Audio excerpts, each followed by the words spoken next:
সমৃদ্ধি, তোমাকে যে আমি কি বলবো আমি বুঝে উঠতে পারছি না। সত্যি যদি জানতাম যে তোমার ভাগ্যে মহানামার সঙ্গে বিবাহ লেখা আছে, তাহলে তুমি বিশ্বাস করো আমি কোনোদিন তোমাকে সিংহলে নিয়ে আসতাম না। ভাগ্যে যা লেখা থাকে তাকে তো খণ্ডানো যায় না রাজিমা। এ কথা তো আপনিই আমাকে বলেছিলেন। হ্যাঁ বলেছি সমৃদ্ধি, বলেছি। একটা একটা প্রচেষ্টা তো করা যেত। না রাজিমা, আমার মনে হয় যা হয়েছে তা ভালোর জন্যই হয়েছে। হয়তো এই বিবাহের ফলে রাজকুমারের চরিত্র পরিবর্তিত হবে। আর যদি রাজকুমারের চরিত্র পরিবর্তিত হয়, তাহলে রাজ পরিবারের ভেতরে চলা এই খেলার গতিবেগও অনেক কমে যাবে। সমৃদ্ধি, তুমি তো একটা সম্ভাবনার কথা বলছো, এবং সেটা শুধু তুমি একলা ভাবছো। রাজিমা, আমাদের সকল কর্মের পিছনেই যখন ঈশ্বর রয়েছেন, তখন কোনো এক সঙ্গত কারণেই আমার মনে এই সম্ভাবনা জন্ম নিয়েছে। সমৃদ্ধি, আমি তোমাকে হোলির দিন বলেছিলাম না তোমার আর ভাই দাদার বিয়ে অবশ্যম্ভাবী। এই বিবাহ তো পূর্ব নির্ধারিত, তাই হলো, দেখলে তো। স্বয়ং রতি এবং কামদেব তোমার আর ভাই দাদার সম্পর্ক নির্ধারণ করেছেন। স্বর্গের তৈরি সম্পর্ক কি মর্তের কোনো বাধা দিতে পারে? নাকি পার্থিব কোনো বাধাপ্রাপ্ত হয়?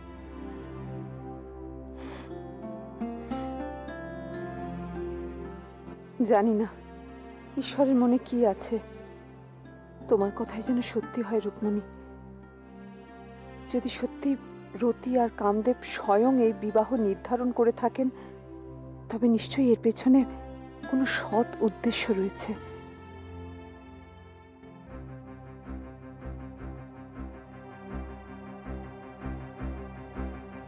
জ্যোতিষবীরের গৃহে কে রাজতরবারি রেখে এলো? আর রেখে যদি এলো, তাহলে সেনাপতি মশাই সে ব্যাপারে আগাম খবর পেলেন কি করে? আর আর তিনি জ্যোতিষবীরকে এভাবে রক্ষা করলেনই বা কেন? না ত্রিজটা, জ্যোতিষবীরের গৃহ থেকে মহানামার জন্মকুণ্ডলী কেউ উদ্ধার করতে চাইছে, সে ব্যাপারে আমি নিশ্চিত। আমারও ঠিক তাই মনে হচ্ছে মাসুমা। কারুর হয়তো মহানামার জন্মকুণ্ডলী প্রয়োজন হয়ে পড়েছে, তাই সে জ্যোতিষবীরের গৃহ থেকে সেটা উদ্ধার করতে চেয়েছে। সে বা তারা যদি এই রাজপ্রাসাদেরই কেউ হয়, তাহলে এখানে কিন্তু ওই জন্মকুণ্ডলী বিচারের ক্ষমতা শুধুমাত্র একজনেরই আছে, আর সে হলো খনা। ঠিক বলছে। তাহলে আর দেরি নয় ত্রিজটা, খনাকে একবার ডেকে পাঠাও, তার সাথে তুমি এ ব্যাপারে কথা বলো। ঠিক আছে মাসুমা, তাহলে খনা আসুক, দেখি তার সাথে কথা বলে যদি কোনো কথা বার করা যায়।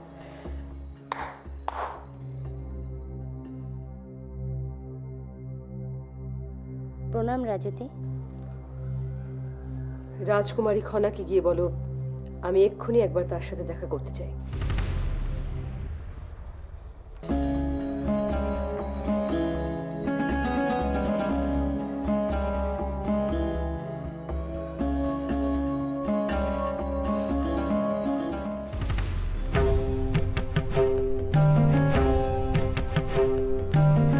তুমি আমায় ডেকে পাঠিয়েছিলে পিসি? হ্যাঁ, এসো। খনা, তোমার ভাই কাকার সাথে রাজকুমারী সমৃদ্ধির বিবাহের ব্যাপারে আমরা তোমার মতামতটা জানতে চাই। আমার মতামত?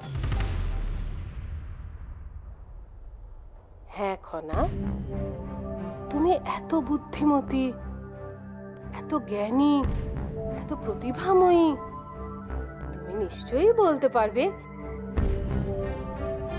এই বিবাহ শুভ না অশুভ।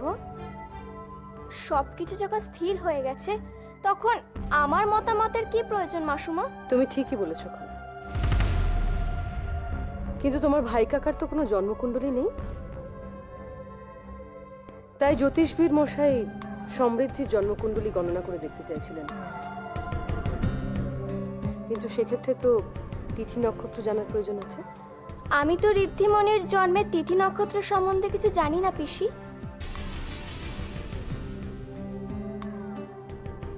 তবু যদি জানা যেত সমৃদ্ধি সিংহলের পক্ষে শুভ না অশুভ, তাহলে বড় ভালো হতো খনা।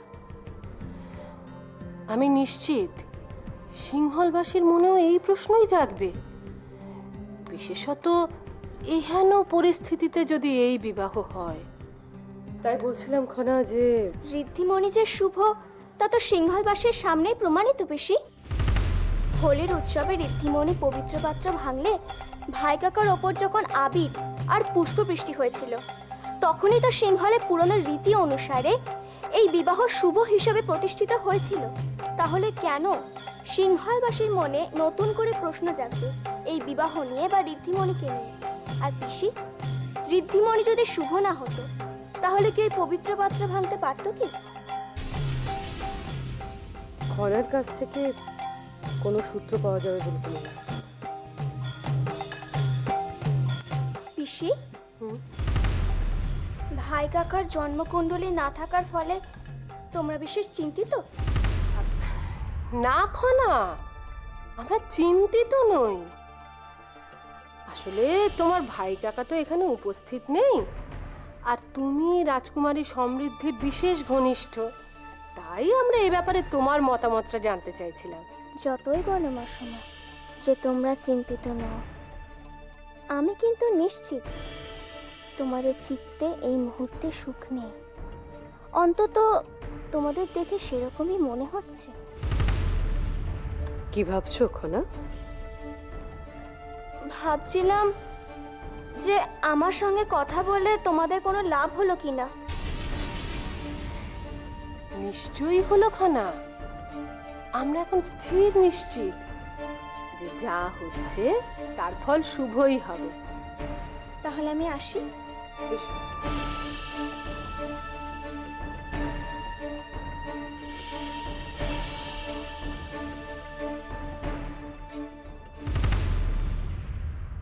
তোমরা যাই বলো পিসি, আমার মনে তা না হলে তোমরা হঠাৎ এইভাবে শুভ অশুভ জানার অছিলায় ঋদ্ধিমণির জন্মের তিথি নক্ষত্র জানতে চাইবে কেন?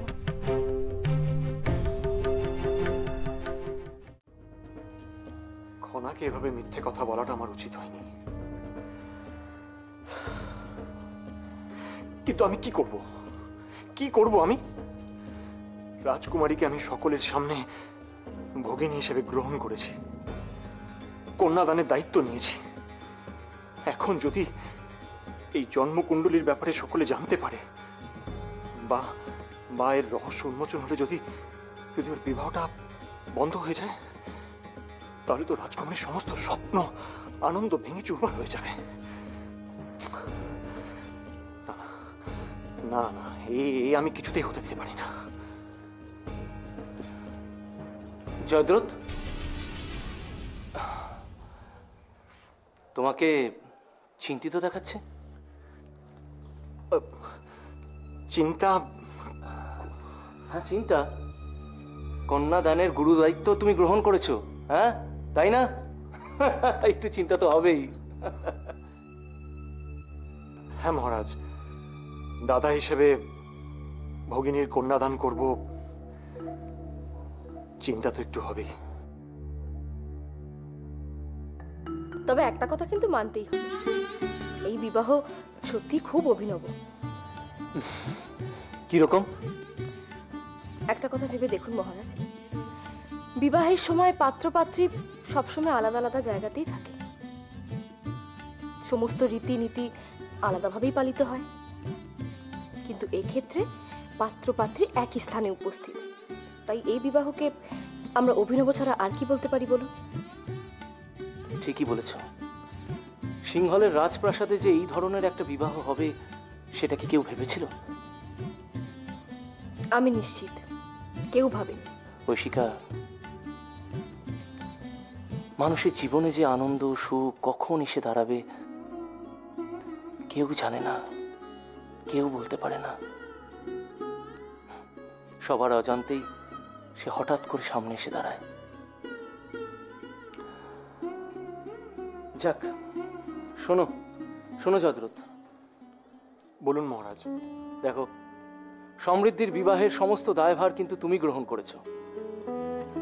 বিবাহের প্রত্যেকটি খুঁটি নাটি কিন্তু তোমার দায়িত্ব, তোমাকে সেটা দেখাশোনা করতে হবে। আপনি নিশ্চিন্ত থাকুন মহারাজ। হ্যাঁ জয়দ্রথ, আমি জানি তুমি পারবে, আমি নিশ্চিন্ত। কিন্তু আমি তোমাকে একটাই কথা বলতে চাই, সমৃদ্ধি যাতে কোনো সময় তার পরিবারের অভাব অনুভব না করতে পারে। তুমি তাকে ভগিনী হিসাবে গ্রহণ করেছ, তার সমস্ত শখ আহ্লাদ আশা আকাঙ্ক্ষা তোমাকেই পূরণ করতে হবে, তাতে যেন কোনো ত্রুটি না রয়ে যায়। আমি আপনাকে কথা দিচ্ছি মহারাজ যে কোনো ত্রুটি থাকবে না। আর জয়দ্রথ, কার্যত আমি পাত্রপক্ষে থাকলেও তোমার যদি কখনো কোনো সময় আমার সাহায্যের প্রয়োজন হয় তুমি কিন্তু আমার নির্দ্বিধায় বলো, কেমন? নিশ্চয়ই দিদি। তাছাড়া আমি মীনাক্ষীকেও বলে দিয়েছি ও যেন সব সময় তোমার পাশে থেকে তোমাকে সাহায্য করে। চলো ঐশিকা, আর জয়দ্রথকে বিরক্ত করা উচিত হবে না, ওর এখন অনেক কাজ।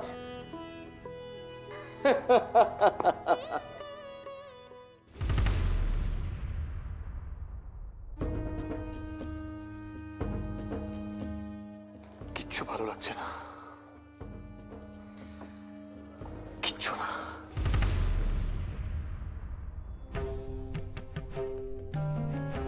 ঋদ্ধিমণির জন্মকুণ্ডলী জ্যোতিষপীর মশাইকে দিয়ে অধ্যয়ন করিয়ে লাভ কি?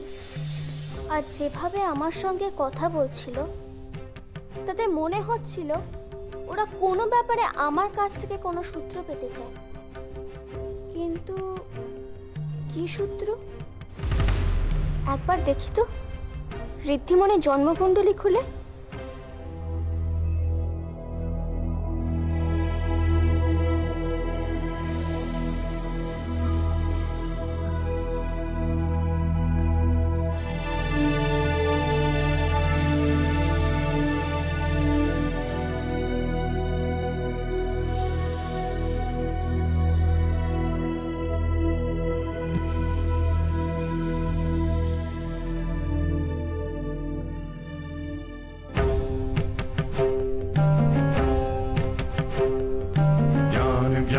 धर्म प्राण काल काल युग महान। ज्ञान ज्ञान धर्म प्राण काल काल युग महान।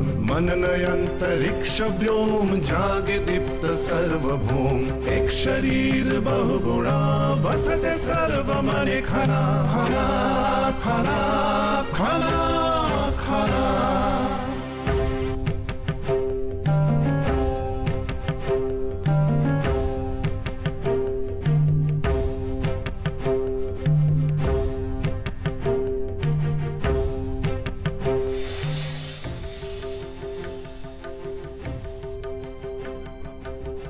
না না, এই হতে পারে না, কিছুতেই না।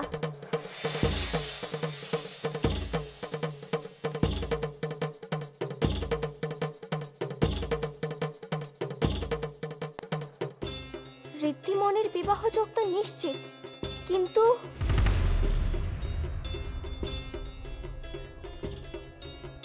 এই বিবাহ হচ্ছে তার পক্ষে অশুভ।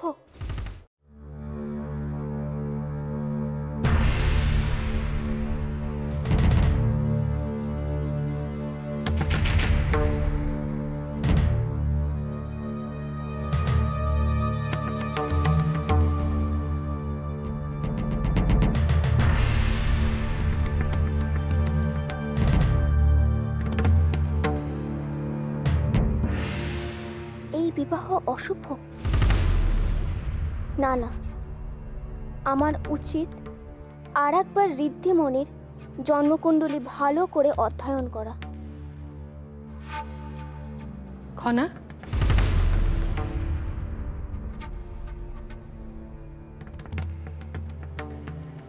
খনা, কৌরকিমা, তুমি? কি হয়েছে তোমার? কই কিছু না তো।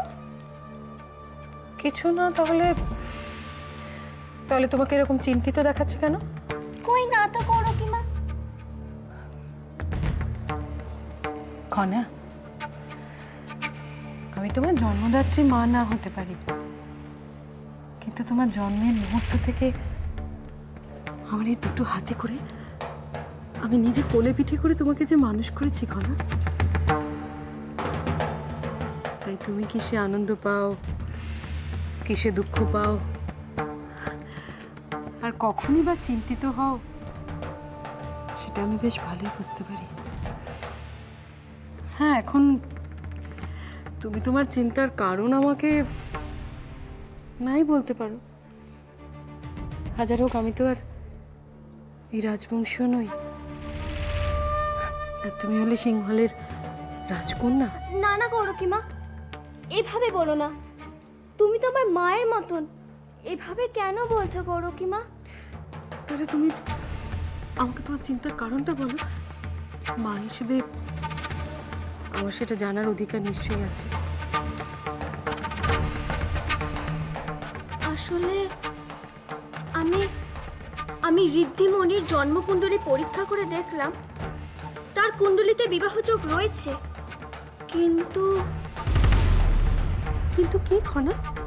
কিন্তু এই বিবাহ ঋদ্ধিমণির পক্ষে অশুভ। তুমি কি বলছো খনা? হ্যাঁ কৌরকিমা, ঋদ্ধিমণির জন্মকুণ্ডলিতে সেরকমই রয়েছে। কিন্তু খনা, বিবাহের ব্যাপারে আমি যতদূর জেনেছি, পাত্র পাত্রী উভয়ের কুণ্ডলী একযোগে বিচার করতে হয়, না হলে এ ব্যাপারে সবসময় সঠিক ইঙ্গিত কিন্তু পাওয়া যায় না। তা ঠিক, কিন্তু না, আর কোনো কিন্তু নয়। এই মুহূর্তে এই বিবাহ নিয়ে প্রাসাদে সবাই খুব আনন্দ করছে। আমি চাই আমার খনাও খুব আনন্দ করবে। জানো খনা, ঈশ্বর যা করেন সবই তো মঙ্গলের জন্য করেন। তাই আমার মনে হয় এই বিবাহের মধ্যে তিনি যদি অশুভ কিছু দেখতেন, তাহলে কি এই ব্যাপারটাকে এত দূর এগিয়ে নিয়ে আসতেন? তাই বলছি, আর কোনো দুশ্চিন্তা নয়, দেখবে সব ঠিক হয়ে যাবে।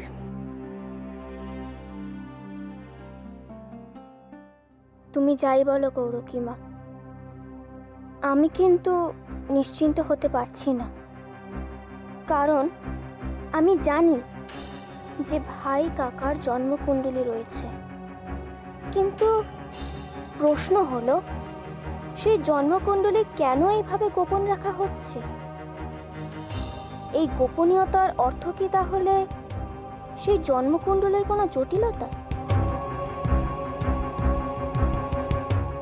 জয়ম যদি ভাই কাকার জন্মকুণ্ডলী উদ্ধার করতে পারত, তাহলে কত ভালো হতো। সেক্ষেত্রে দুজনের কুণ্ডলী একত্রে মেলালেই পুরো ব্যাপারটা পরিষ্কারই হয়ে যেত।